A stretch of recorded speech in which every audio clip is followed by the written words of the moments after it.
7월입니다. 무더운 한여름의 중간에 우리가 와 있습니다. 저는 여름을 생각하면 이 무더운 여름철에 비가 많이 내리는 장마가 있다라는 게 참 하나님의 섭리가 아닌가라는 생각을 듭니다.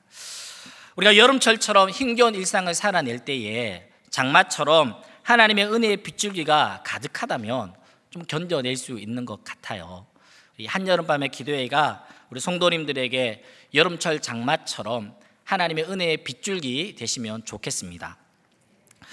요즘에는 장마라고 하지만 다른 말로 부른다고 하지요. 우기로 부른다고 합니다.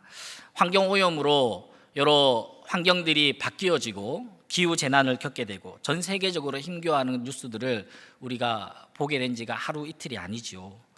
경제도 많이 어렵습니다. 젊은이들에게 물었습니다. 결혼을 하려고 하냐 하니까 55.5% 절반 이상의 젊은이들이 결혼 굳이 안 해도 된다고 생각한다라는 거예요. 그리고 또 물었습니다. 결혼하게 된다면 아이는 가지겠습니까? 53.2% 절반 이상의 젊은이들이 아이는 굳이 안 가져도 된다고 생각한다라는 거예요. 이유를 물었습니다. 왜 결혼을 안 하려고 합니까? 왜 결혼을 해도 아이를 안 가지려고 합니까? 하니까 경제적인 이유다라고 하는 거예요. 긴 코로나를 지났고 우크라이나 전쟁 등을 지나면서 전 세계적으로 경제가 참 위기 가운데 있습니다. 또 옛날에 비해서 건강하게 잘 사는 것 같지만 오늘날은 무병장수는 없고 유병장수라고 하더라고요. 주변에 환우들이 얼마나 많은지. 게다가 어디가 조금 아프다 하면 다 암이래요. 주변에 모든 질병이 암으로 귀결되는 것처럼 암 환자들이 그렇게 또 많더라고요. 후쿠시마 오염수 방류라든지 북한과의 경직된 관계, 전쟁, 경제적인 어려움 또는 가정의 파탄, 무기력, 자살, 수많은 우리의 어려움들이 주변에 산적합니다. 정치, 경제, 사회, 문화, 교육, 국방, 외교 어디 하나 제대로 살아있는 영역이 없는 것 같아요. 최근에 또 소초동의 모 초등학교의 교사가 어려운 일을 당하는 그 뉴스를 접하면서 우리 아이들이 가장 보호받고 가장 안전해야 되는 교육의 현장마저도 이렇게 위기 가운데 있다는 걸 보면서 참 많이 힘든 마음이 들었습니다. 여러분들의 삶은 어떻습니까? 여러분들의 삶은 좀 든든하게 살아 있습니까? 오늘 본문은 에스겔 본문 중에서 가장 유명한 본문이죠. 에스겔이 본 4개의 환상 중에 한 환상인데 이 에스겔서의 배경을 한번 살펴본다면 에스겔서 1장 1절에서 3절 말씀에 30째 해 넷째 달 초 닷새에 내가 그발 강가 사로잡힌 자 중에 있을 때에 하늘이 열리며 하나님의 모습이 내게 보이니 요 야긴 왕이 사로잡힌 지 5년 그닷 초닷새라. 갈대아 땅 그발 강가에서 여호와의 말씀이 부시의 아들 제사장 나 에스겔에게 특별히 임하고 여호와의 권능이 내 위에 있으니라. 어떤 말씀이냐면 에스겔은 원래 제사장이었습니다. 제사장이었던 그가 25살에 유다가 바벨론에 멸망당하고 그는 포로로 끌려갔습니다. 포로로 끌려간 지 지금 5년째의 시간이 되었고요. 그의 나이 30살이 되었습니다. 그는 그발 강가에 앉아서 시온을 기억하며 절망과 또 희망 없음에 대해서 눈물 흘리고 있었습니다. 나라를 잃어버렸습니다. 부모도 잃어버렸겠죠. 제사장이지만 성전도 파괴되었고 제사장으로서의 그 정체성마저도 잃어버렸습니다. 모든 것이 죽어있는 상태입니다. 꿈도 비전도 미래도 내일도 볼 수 없는 모든 것이 죽어 있습니다. 그저 할 수 있는 거라고는 그발 강가에 앉아서 눈물 흘리는 것밖에 없습니다. 시편 137편 1절 말씀에 우리가 바벨론의 여러 강변 거기에 앉아서 시온을 기억하며 울었도다. 가정을 신방 가고 또는 성도님들이 교회로 와서 신방을 할 때면 많은 성도님들이 그저 그렇게 우십니다. 자녀 때문에 우시고 남편 때문에 우시고 부모님 때문에 질병 때문에 경제적인 어려움 때문에 또는 자신의 죄책감 때문에 많이들 우십니다. 지난주에 한 부부 성도님을 만났습니다. 자녀 때문에 힘든 시간을 지나고 계시는 분들이셨는데요. 대화하다가 남자 집사님이 막 우시는 거예요. 자녀 이야기하고 부부 관계 이야기하시다가 남자 집사님이 막 우시는 거예요. 말을 이어가지 못하시는 거죠. 그래서 아내 집사님에게 이제 대화를 걸었습니다. 여차 또 아내 집사님 우시는 거예요. 둘 다 우시는 거예요. 말 걸 데가 없어가지고 잠시만 기다렸던 시간이 있었습니다. 실패와 실망과 절망의 시간, 이것도 해보고 저것도 해보고 안 해본 거 어디 있겠어요. 나의 최선의 노력을 다 했지만 그럼에도 불구하고 여전한 현실 앞에서 우리가 할 수 있는 거라고 뭡니까? 그저 우는 것밖에 없습니다. 어쩌면 오늘 금요 기도회에 오신 여러분들 중에서도 그발 강가의 에스겔처럼 신방실에서 만났던 우리 부부 집사님들처럼 그저 눈물로 이 시간을 지나시는 분들이 이 자리에 많이 참여하셨을 줄로 압니다. 오늘 에스겔처럼 하늘이 열리고 하나님의 권능이 사로잡히는 그러한 축복이 있기를 소망합니다. 아멘. 오늘 말씀 두 가지를 함께 살펴볼 텐데요. 첫째로 우리가 어떻게 하면 살아날 수 있을까? 어떻게 하면 살아날 수 있을까? 이 말씀에 대해서 함께 살펴볼 텐데, 에스겔서 37장 1, 2절 말씀에 여호와께서 권능으로 내게 임재하시고 그의 영으로 나를 데리고 가서 골짜기 가운데 두셨는데 거기 뼈가 가득하더라. 나를 그 뼈 사방으로 지나가게 하시기로 본즉 그 골짜기 지면에 뼈가 심이 많고 아주 말랐더라. 지금 에스겔에게 하나님 보여주신 게 뭡니까? 많은 뼈입니다. 그런데 마른 뼈입니다. 많은 뼈지만 마른 뼈예요. 절망의 끝이죠. 말랐다라는 것은 오랜 시간 그 상태 그대로 방치되어 있었다라는 겁니다. 어떤 생명력도 없고 어떤 소망도 없는 최악의 상황이죠. 11년 전 2012년도에 제가 중등부 사역을 하고 있을 때 중등부 친구들과 함께 해외 선교를 갔습니다. 캄보디아 선교를 갔는데요, 캄보디아 선교 사역을 앞서서 가장 첫째 날 일정이 캄보디아의 역사를 알기 위해서 선교사님의 안내에 따라 킬링필드라는 곳에 갔습니다. 그곳은 1975년도에 폴포트라는 그 독재자가 자신의 그 권력과 정치를 유지하기 위해서 3년 동안 캄보디아의 수많은 백성들, 3년 동안 100만 명의 국민들을 학살했던 그러한 장소입니다. 거기에 가니까요, 켜켜이 수많은 뼈들이 쌓여져 있더라고요. 뼈들이 산을 이루고 있어요. 그 모습을 중학생 아이들이 봤어요. 아이들이 그날 밤에 잠을 못 자고요, 두려움에 사로잡히는 참 후유증이 컸던 그런 기억이 있습니다. 저 역시 킬링필드를 지나는데 여기를 내가 왜 다녀야지 할 만큼 막 구역질이 나던 기억이 있습니다. 지금 에스겔은 뭘 보고 있습니까? 절망의 끝자락, 뼈 무더기들을 보고 있습니다. 이 뼈들이 상징하는 게 뭘까요? 이스라엘 백성이라고 본문은 말하고 있습니다. 에스겔서 37장 1절 말씀에 또 내게 이르되 인자야 이 뼈들은 이스라엘 온 족속이라. 그들이 이르기를 우리의 뼈들이 말랐고 우리의 소망이 없어졌으니 우리는 다 멸절되었다 하느니라. 오랜 시간 생명도 없고 살 소망도 없이 바짝 말라버린 마른 뼈, 바벨론에 멸절당했고 성전은 파괴당했고 제사장마저 포로로 끌려왔던 이 이스라엘이 마른 뼈다라고 본문은 우리에게 말하고 있습니다. 하나님이 에스겔에게 묻지요. 3절 말씀에 그가 내게 이르기를 인자야 이 뼈들이 능히 살 수 있겠느냐 하시기로 내가 대답하되 주 여호와여 주께서 아시나이다. 이 뼈들이 살 수 있겠느냐? 이 뼈들이 살 수 있겠습니까? 우리 골다공증만 와도 온몸 몸이 아프고 막 구부정해지고 뼈가 쉽게 부서지던데 이 마른 뼈들이 살 수 있겠습니까? 에스겔이 대답하죠. 주께서 아십니다. 주께서 아십니다. 산다는 겁니까? 못 산다는 겁니까? 아주 훌륭한 대답을 하고 있습니다. 산다 하면 이게 말이 되냐? 못 산다 하면 네가 믿음이 있냐? 이런 골치 아픈 이런 상황 속에서 아주 지혜롭게 잘 빠져나갔죠. 우리 이런 대답을 밑줄 그어놓고 우리가 좀 배워야 될 것 같아요. 우리 삶에서도요, 곤란한 질문들이 있습니다. 이러지도 저러지도 못하는 그런 곤란한 상황들이 우리에게 없잖아 많이 있습니다. 그럴 때 우리가 할 수 있는 대답이 뭡니까? 주께서 아십니다. 주님이 아십니다. 주님이 내 삶의 주인이시기에 주님의 주인 되심을 인정해드리고 주님이 아시니 주님이 인도하시는 대로 주님이 내게 처분해 주시는 대로 내가 따르겠다라는 그 결정, 주님의 주인 되심을 인정해주는 이 에스겔과 같은 대답이 우리 가운데 있기를 소망합니다. 사랑하는 성도님, 마른 뼈와 같이 마치 마른 수건 짜듯이 오랜 시간 기도했던 기도 제목들 있죠. 하나님이 과연 듣고 계실까?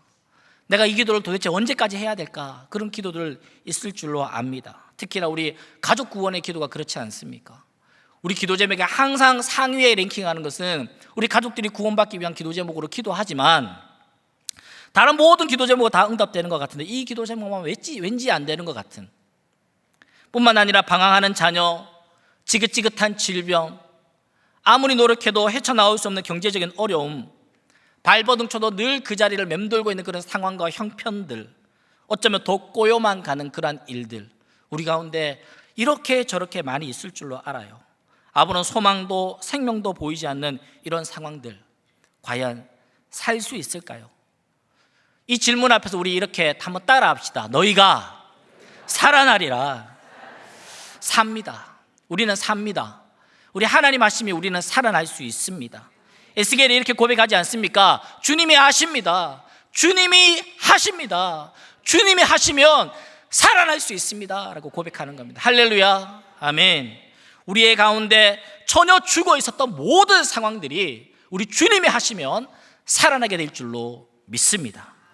그렇다면 죽은 것들이 살아나는 비결 두 가지인데요, 죽은 것들이 살아날 수 있는 비결, 첫 번째, 말씀이 살린다라는 거예요. 말씀이 살린다. 따라 합시다. 말씀이 살립니다. 4절 5절 말씀에 또 내게 이르시되 너는 이 뼈들에게 대언하여 이르기를 너희 마른 뼈들아 여호와의 말씀을 들을지어다. 여호와께서 이 뼈들에게 이같이 말씀하시기를 내가 생기를 너희에게 들어가게 하리니 너희가 살아나리라. 언제 살아난다는 거예요? 말씀이 대언할 때, 하나님의 말씀을 들을 때에 그때 살아난다라고 기록하는 겁니다. 말씀이 선포되고 말씀을 들을 때. 왜 그렇습니까? 하나님 말씀 자체가 생명이 있고 하나님 말씀 자체가 능력이 있기에 이 말씀을 들을 때에, 이 말씀이 선포될 때에 말씀으로 인하여서 생명과 소망이 살아나게 되는 것입니다. 예수님이 나인성이라는 그 성으로 들어가고 있었습니다. 그때 나인이라는 그 성에서 아주 초라한 장례 행렬을 만나게 됩니다. 사람도 별로 없어요. 장래에 가족도 별로 없어요. 보니까 과부의 하나 남아있는 아들이 죽은 거예요. 그 초라한 장례 행렬을 맞닥뜨릴 때, 관을 원래 죽은 자의 관은 부정하니까 사람들이 비켜가거나 좀 돌아가기 마련인데 예수님은 정면으로 맞닥뜨리는 거예요. 그리고 그 장례 행렬을 오히려 세워두는 겁니다. 세워두고 부정한 그 관에 손을 대며 우리 예수님이 이렇게 말씀하시는 거예요. 누가복음 7장 13절 14절 말씀에 주께서 과부를 보시고 불쌍히 여기사 울지 말라 하시고 가까이 가서 그 관에 손을 대시니 맨 자들이 서는지라. 예수께서 이르시되 청년아 내가 내게 말하노니 일어나라 하시매, 청년아 내가 내게 말하노니 일어나라. 예수님이 말씀하시면 그 말씀이 선포되고 그 말씀이 들려지면 죽은 청년도 일어나는 줄로 믿습니다. 아멘. 죽은 청년도 살아나는 거예요. 하나님 말씀이 선포되고 하나님 말씀이 들려지면 죽은 우리 아들 살아납니다.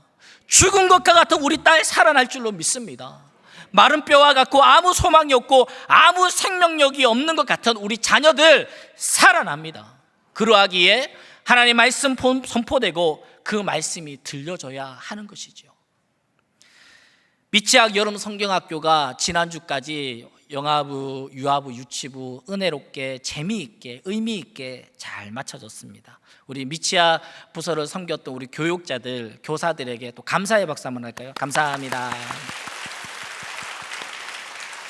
이미 대학부 수련회가 또 끝났어요. 대학부 1부, 2부 다 끝났고요. 또 대학 청년부는 조만간 국내 선교로 이번에 특별히 강원도 지역으로 선정을 해서 수많은 작은 교회들을 섬기러 우리 대학 청년들이 이제 복음 들고 갑니다. 얼마나 멋져요. 얼마나 멋져요. 우리 대학 청년들 이제 국내 선교로 가서 복음으로 살아내고 또 복음으로 살려낼 우리 하나님의 동력자들에게 우리 대학 청년부들을 위해서 격려의 박수 한번 하겠습니다. 우리 청년들 잘 다녀오세요. 내일부터 우리 4층에 있는 송림 어린이 부서가 또 여름 캠프를 하고요. 다음 주에 서연 어린이 캠프도 하고요. 또 다음 주에는 중고등부가 여름 수련회 있습니다. 우리 여름 캠프와 여름 수련회 때 하나님의 말씀이 선포되고 우리 말씀으로 우리 다음 세대가 살아날 수 있도록 우리 다음 세대를 위해서 격려의 박수 또 한번 할까요? 네, 아멘, 감사합니다. 저도 오랜 시간 중등부 또 고등부를 섬겼습니다. 여러분들 우리 중등부에게 설교하는 게 어디 쉬울까요? 쉽지 않습니다. 지지난주인가 여기서 봉사자의 날을 할 때 성도들에게 물었습니다. 새가족 100명이 낫습니까? 중등부 100명이 낫습니까? 물었습니다. 여러분 뭘 선택하겠습니까? 새가족 100명을 선택하더라고요. 중등부 100명을 선택하지 않아요. 좀비 같고 외계인 같고 도대체 이 새끼들 말을 알아듣는지. 내 새끼 하나도 내가 힘든데 이 새끼들 100명씩 200명 300명 있으면 얼마나 힘겹겠습니까? 그런데 재밌는 거 뭔지 알아요? 그 아이들에게 제가 어머니 기도회도 담당할 때 어머니 기도회에 너희들 어머니들이 한 300명 오신다. 애들이 기겁을 해요. 우리 엄마 하나도 자기 힘든데 자기 엄마 같은 사람들이 300~400명 있다며 목사님 진짜 대단하다고. 여러분들 자녀와 여러분 엄마가 서로 간에 동상이몽을 하고 있습니다. 그런데 이 중등부 아이들이요, 예배 때 말씀 듣고요, 수련회 때 말씀 들으면요, 이들이 살아나요. 이들이 변화받아요. 이들이 비전을 발견하고요, 하나님 앞에 헌신해버려요. 이 아이들이. 저도 중학생 때 하나님 앞에 헌신했다가 지금 이 자리에 있는데 좀 무모했던 것 같습니다. 아까 말씀드렸잖아요. 말씀 듣고 비전을 발견하여 아이들이 하나님께 헌신하고요, 해외 선교도 가고요. 그때 그 캄보디아 선교 갔던 그 아이들 지금 27살이 되어서 대학부 리더로 섬기고 청년부로 가고 주일학교 교사로 섬기고 우리 교회 곳곳에서 아름답게 섬기는 하나님의 동력자들이 되어 있습니다. 무엇이 이렇게 살립니까? 하나님의 말씀이 살린 줄을 믿습니다. 그러니까 학원 보충 보내야 됩니까? 수련회 보내야 됩니까? 네. 해병대 병영 체험 보내야 됩니까? 수련회 보내야 됩니까? 아멘 아멘. 영어 캠프 보내야 돼요? 수련회 보내야 돼요? 해외 어학연수 보내야 돼요? 해외 선교 보내야 돼요? 그런데 왜 그랬어요? 이 찬양 아세요? 예수님이 말씀하시니 물이 변하여 포도주 됐네. 예수님이 말씀하시니 물이 변하여 포도주. 2절입니다. 예수님이 바디메오가 눈을 떴다네. 예수님이 말씀하시니 바디메오가 눈을 3절입니다. 예수님이 죽은 나사로가 살아났다네. 예수님이 말씀하시니 죽은 나사로가 4절입니다. 예수님이 거친 파도가 잠잠해졌네. 예수님이 말씀하시니 거친 파도가 예수님 나에게도 말씀하셔서 새롭게 변화시켜 주소서. 할렐루야. 앞자리에 있는 우리 성도님 율동을 어떻게 잘하시나? 앞에 나와서 같이 하면 좋을 것 같은데. 네. 예수님 말씀하시면 다 변화되는 거예요. 다 살아나는 거예요. 다 눈 뜨고요, 다 잠잠해지고요, 다 새롭게 되는 줄로 믿습니다. 아멘. 어떻게 살아납니까? 에스겔 37장 7절 말씀에 이에 내가 명령을 따라 대언하니 대언할 때에 소리가 나고 움직이며 이 뼈 저 뼈가 들어맞아 뼈들이 서로 연결되더라. 말씀 들으니까요 막 덜커덩 우당탕탕탕탕 하면서 막 소리가 나는 거예요. 덜덜덜덜덜 거리고요, 막 흔들흔들 하면서 이것들이 막 움직여지는 거예요. 그러면서 흩어져 있던 것들이 막 이 뼈 저 뼈들이 철커덕 막 달라붙는 거예요. 엠마오로 가던 두 제자가 낙심하면서 고향으로 가고 있습니다. 그때 부활하신 예수님 나타나셔서 그들과 대화하시면서 하나님 말씀을 풀어줬습니다. 그들이 어떻게 느꼈습니까? 누가복음 24장 말씀에 그들이 서로 말하되 길에서 우리에게 말씀하시고 우리에게 성경을 풀어주실 때에 우리 속에 마음이 뜨겁지 아니하더냐. 설교 준비하는데 제 가슴이 막 뜨거워지더라. 뜨거워. 말씀을 들으면 어두웠던 표정들이 막 살아나요. 지금 형편은 형편없다 할지라도 천사의 얼굴을 갖게 되는 거죠. 말씀을 들으면 끊어졌던 관계들이 연결돼요. 먼저 화해하고요, 먼저 용서를 구하고요. 말씀을 들으면 몸이 건강해지고 마음이 회복되고 새 힘을 얻고 우울함과 어둠은 다 떠나가게 되는 줄로 믿습니다. 2박 3일 동안 아이들이 수련회 현장에 가면요, 첫날에는 막 찌푸둥하지만 첫날 밤 지나고 둘째 날 지나면서 막 얼굴이 막 환해져요. 아이들이 변화받는 게 눈에 보이고요, 아이들이 변화받는 소리들이 막 들려요. 아이들이 철커덕 꿈틀꿈틀 거리는 것들이 막 눈에 보여요. 그렇게 변화받은 아이들이 집에 가면 똑같아져요.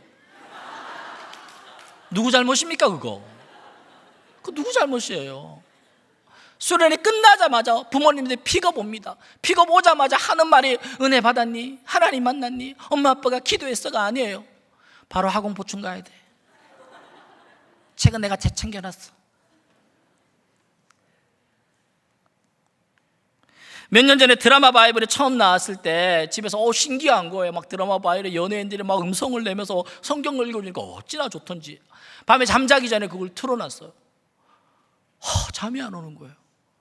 막 말씀을 듣는데 심장이 막 두근두근거리고 막 뜨거워지는 거예요. 와, 도저히 잠을 잘 수 없는 거예요. 그래가지고 그걸 꺼버렸어요. 잠은 자야 되니까. 와, 이거 드라마 바이블 자기 전에 진짜 들으면 안 되겠구나. 가슴이 너무 뜨거워지니까. 여러분들, 하나님 말씀 보면 잠이 온다는 거 거짓말이에요. 얼마나 가슴이 뜨거워. 자기 전에 절대 성경 읽지 마세요.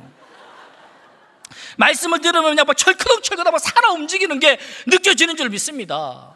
말씀을 가까이 하면 우리가 막 살아나요. 죽어있던 것들이 살아나요. 로마서 10장 17절 말씀에 그러므로 믿음은 들으면서 나며 들으면 그리스도의 말씀으로 만미합니다라. 말씀을 들으며 믿음이 생기니까 살아나는 것이죠. 그러니까 우리가 어떻게 해야 됩니까? 사도행전 4장 20절 말씀에 우리가 보고 들은 것을 말하지 아니할 수 없다니. 할렐루야, 아멘. 도무지 예수의 이름으로 말하지도 말고 도무지 예수의 이름으로 가르치지도 말라. 누가 그런 얘기합니까? 사탄이, 마귀가 그렇게 이야기하는 거예요. 예수님 이름으로는 말하지도 말고 가르치지도 말라. 그럴 때 제자들의 반응이 무엇입니까? 우리는 도무지 보고 들은 것을 말하지 아니할 수 없다. 할렐루야. 말씀을 말해야 되고 가르쳐야 하는 거죠. 사랑하는 우리 자녀들에게 엄마 아빠가 만난 하나님 가르쳐 줘야죠. 엄마 아빠가 변화받은 스토리 말해줘야지요. 엄마 아빠가 새벽에 묵상하고 은혜 받고 깨달은 말씀들을 자녀들과 쉐어하고 남편과 쉐어하고 아내와 쉐어하고 기록해놓고 그걸 함께 전달하고 그렇게 해야지요. 왜요? 그렇게 해야 사니까요. 이번 여름방학 밀린 보충 학습도 해야 됩니다. 맞습니다. 이번 여름방학 뱃살 관리도 해야죠. 물론요. 이번 여름방학 가족들과 좀 더 친밀한 교제를 갖기 위해서 여행도 가시고 캠핑도 하시고 좋습니다. 하지만 제일 중요한 게 뭡니까? 하나님 말씀 가까이 하는 것인 줄 믿습니다. 아멘. 분당 우리 교회에서 이번에 필사 과제 내지 않았습니까? 고린도전서, 고린도후서, 요한 1, 2, 3서 하나님의 사랑에 대해서 함께 묵상합시다. 2학기에 담임 목사님 이 사랑에 대해서 말씀하려고 하니까 우리 미리 그 본문 말씀들을 예습합시다라는 마음으로 필사 과제 내지 않았습니까? 그래서 저도 제자반 집사님들한테 필사하십시오 과제를 냈습니다. 그러니까 집사님들이 막 필사 그 홈페이지 올라와 있는 거 프린트 해가지고 필사 노트를 만들어가지고 열심히 하는 거예요. 그런데도 저한테도 하나 보냈어요. 목사님 당신도 하십시오 이런 메시지 아닙니까? 그래서 하고 있습니다. 저도 1장 썼습니다. 1장 틈틈이 쓰고 있습니다. 얼마나 귀해요. 필사 노트를 함께 프린트해서 같이 나누고 열심히 쓰자고 으쌰으쌰하고 얼마나 보기 좋아요. 한 구절 묵상 열심히 하고 있습니까? 묵상집 만들어가지고 공짜로 나눠주는 교회 우리 교회밖에 없어요. 이 말씀을 또 묵상해가지고 매일 아침마다 새벽에 목사님이 설교해줘요. 이런 교회 없습니다. 이렇게 친절한 교회, 이런 교회에서 말씀 묵상 못하시면 도대체 어디 가서 하실랍니까? 한여름밤의 기도회, 여름에 제일 시원한 데가 대한민국에 두 군데 있습니다. 어디입니까? 은행 그리고 교회. 은행 아니면 교회가 제일 시원해요. 여기 얼마나 시원한지 몰라요. 집에서 에어컨 틀면 그 기름값이란다. 그 뭐죠? 그 전기값. 여기 오세요. 여기 오세요. 얼마나 시원한지.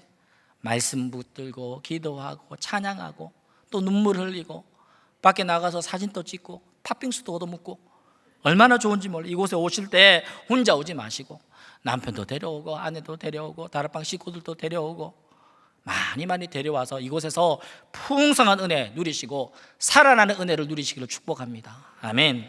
두 번째로 죽은 것들이 살아나는 비결입니다. 말씀이 우리를 살리고요. 두 번째로는 따라합시다. 성령이 살립니다. 8절 말씀에 내가 또 보니 그 뼈에 힘줄이 생기고 살이 오르며 그 위에 가죽이 덮이나 그 속에 생기는 없더라. 말씀을 대원하니까요 뼈들이 이 뼈 저 뼈가 막 들어맞고요 소리가 나고요 움직이기 시작했습니다.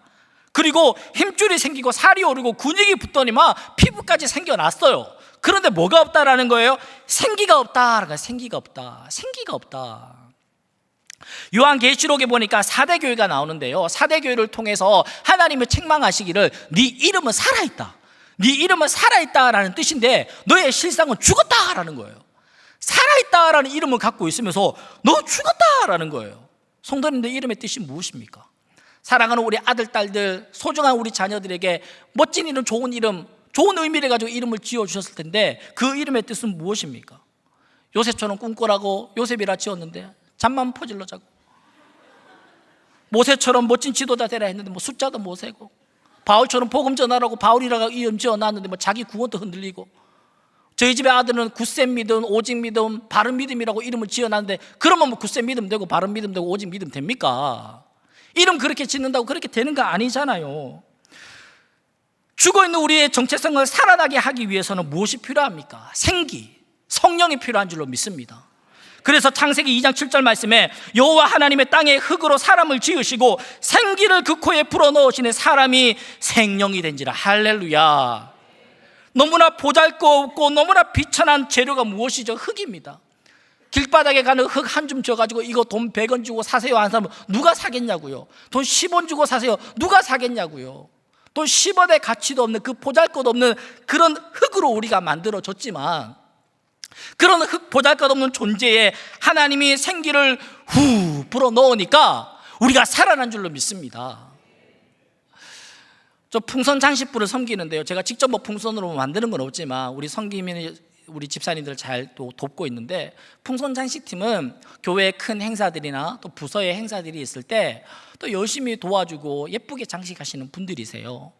행사가 있기 전에 아무도 없을 때 지하에서 만들고 또 장식해 놓고, 행사가 끝나고 나면 또 이름 없이 빛도 없이 다 철거하시는 그런 분들이신데요, 너무 고마우신 분들이에요.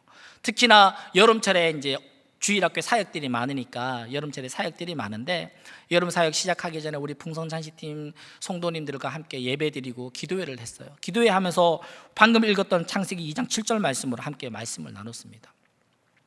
여기 풍선이 있습니다. 풍선. 아무 보잘것없는 고무덩어리. 하지만 여기에다가 우리가 바람을 불어넣으면 뭡니까? 너희가 살아나리라.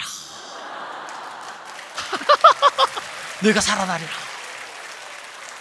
아이 고무덩어리지만 여기다가 바람을 후 불어넣으니까 우리가 살아나는 거예요. 이게 예쁘게 장식이 되고 막 그러면 사람들이 예쁘다고 사진도 찍고, 이 살아나 있는 풍선에 바람이 빠지면 어떻게 될까요? 뭐 어디로 가는지도 모른 채 그냥 뭐 희발이 없이 떨어져 버린 거예요. 우리가 그러니까 어떻게 해야 돼요? 우리 안에 하나님의 생기, 하나님의 성령으로 끊임없이 충전해야 될 줄로 믿습니다. 여러분 성령 충만하십니까? 성령 충만하십니까? 끊임없이 우리 성령 충만하게 채우시면 좋겠습니다. 바람이라는 이 단어가 히브리어로 루아흐라고 이야기하는데요, 그 루아흐가 무슨 뜻이냐니까 성령이라는 뜻을 갖고 있어요. 성령. 죽어있던 풍선에 바람을 불어넣으며 생명력이 부여지는 것처럼 비천하고 보잘것없는 흙과 같은 우리 존재에 생기를 불어넣어 주시고 생명력 있게 살게 하시는 그 성령 하나님. 설교 준비하면서 오늘 오전에 한 부부를 신방했습니다. 한 부부를 신방했는데 가정에 이제 큰 질병으로 수술을 앞두고 있고 기도 제목을 나누고 함께를 기도했는데, 마지막에 이제 부부가 함께 왔기에 남편 건강을 위해서 기도 부탁을 하는 거예요. 남편이 한 달째 감기라는 거예요. 한 달째 감기. 그래서 한 달째 항생제 먹고 있다라는 거예요. 그래서 이제 뭐 살도 빠지고 피부도 좋아지고 뭐 그렇다 하는 거예요. 그래서 물었죠. 항생제 먹으면 피부 좋아집니까? 그랬어요. 그러니까 그게 아니라 원래 매일 맥주 한 캔씩 먹었대요. 저녁에 매일 맥주 한 캔씩 먹는데 감기 때문에 한 달째 항생제 먹으니까 한 달 동안 맥주를 못 먹었다는 거예요. 그러니까 살도 빠지고 피부도 좋아졌다는 거예요. 여러분들의 피부가 왜 그렇습니까? 여러분들 피부가 안 좋은 이유를 제가 좀 알 것 같아요. 제가 사랑하는 여러분, 맥주만 끊어도 피부가 좋아지는데 우리 안에 하나님의 성령의 생기가 불어넣어지면 다니엘과 그 세 친구들처럼 얼굴이 더욱더 윤택해지고 모세처럼 할렐루야 광채가 날 줄로 믿습니다. 아멘 아멘. 최고의 성령은 다이어트라고 이야기하는데 우리 따라합시다. 최고의 성령은 성령 충만입니다. 할렐루야 아멘 아멘. 성령 충만하면 그렇게 얼굴에서 빛이 나요. 빛이 나요. 수련회, 고등부 수련회 가면 부모님들이 한 가지 걱정해요. 수련회 갔다 오면 애들이 연애질을 한다는 거예요. 실제로 연애질을 많이 해요. 저도 근데 이해가 돼요. 집회 끝나면요 새벽 1시, 2시 되거든요. 애들이 얼굴에 광채가 나요. 진짜 어디 막 땀이 벙벅이고 막 눈물 콧물 다 흘리고 막 엉망진창인데 빛이 나요. 본 적 있습니까? 없으시면 중등부, 고등부 교사하십시오. 황홀합니다. 새벽 1시, 2시에 애들이 목사님 은혜 받았어요. 얼굴에서 빛이 나요. 얼굴 좀 가려줘. 너무 빛이 나.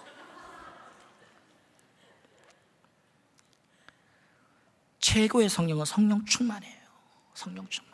오늘 이 밤에 성령 수술하고 집에 갑시다. 아멘, 아멘. 어떻게 생기가 불어왔는지 아십니까? 9절 말씀에 그 비밀이 담겨져 있습니다. 9절 말씀에 또 내게 이르시되 인자야 너는 생기를 향하여 대언하라. 생기에게 대언하여 이르기를 주 여호와께서 이같이 말씀하시기를 생기야 사방에서부터 와서 이 죽음을 당한 자에게 불어서 살아나게 하라 하셨다 하라. 비결이 뭡니까? 에스겔이 생기에게 명령하는 거예요. 불어라 이렇게 얘기했다라는 거예요. 그런데 조금 좀 불편해요. 생기가 뭐죠? 성령이잖아요. 성령은 누구십니까? 하나님이잖아요. 고작 선지자 에스겔 나불랭이가 하나님한테 뭐 이래라 저래라 명령하는 게 그 가능합니까? 가당키는 합니까 어디? 하지만 우리가 이 본문을 볼 때 에스겔은 어떤 본문이죠? 묵시문학입니다. 묵시문학. 에스겔은 지금 뭘 보고 있는 거예요? 환상을 보고 있는 거예요. 환상 가운데 대언을 하고 생기가 불어오는 그 현장을 보고 있다면 이것을 우리는 해석하기를 성령 하나님께 우리가 간구하고 기도하는 것으로 해석할 수 있다고 저는 봅니다. 그렇다면 오늘 우리가 해야 되는 게 뭡니까? 죽어있는 우리 자녀, 죽어있는 우리 가정, 죽어있는 우리 형편들에게 성령 하나님 생기를 불어넣어 주십시오. 성령 하나님 죽어있는 모든 것들을 살려주옵소서 간구하면 될 줄로 믿습니다. 아멘. 단순히 죽어있는 것들이 살아나는 것이 목적이 아니에요. 우리가 죽어있는 것들이 살아나는 게 목적이 아니라 진정한 목적은 마지막 절에 담겨져 있습니다. 10절 말씀에 다 같이 읽어보겠습니다. 시작. 이에 내가 그 명령대로 대언하였더니 생기가 그들에게 들어가매 그들이 곧 살아나서 일어나 서는데 극히 큰 군대더라. 할렐루야. 아멘. 마른 뼈의 정체가 뭡니까? 군인입니다. 군인. 군사라는 거예요. 이들은 군대였습니다. 군사였던 그들이 자기의 소명과 사명을 다하지 못한 채 죽어있고 메마른 뼈처럼 절망과 무기력에 빠져 있는 거예요. 그들을 살려내니까 그들이 용맹한 군사가 되었고 군대로 다시 일어났습니다. 그렇다면 뭘 해야 됩니까? 이 군사들은, 군인들은 맡은 바 소임에 맞춰서 충성을 다하여 싸워야 되는 것입니다. 사도행전 1장에 보니까 예수님이 하늘로 승천하셨습니다.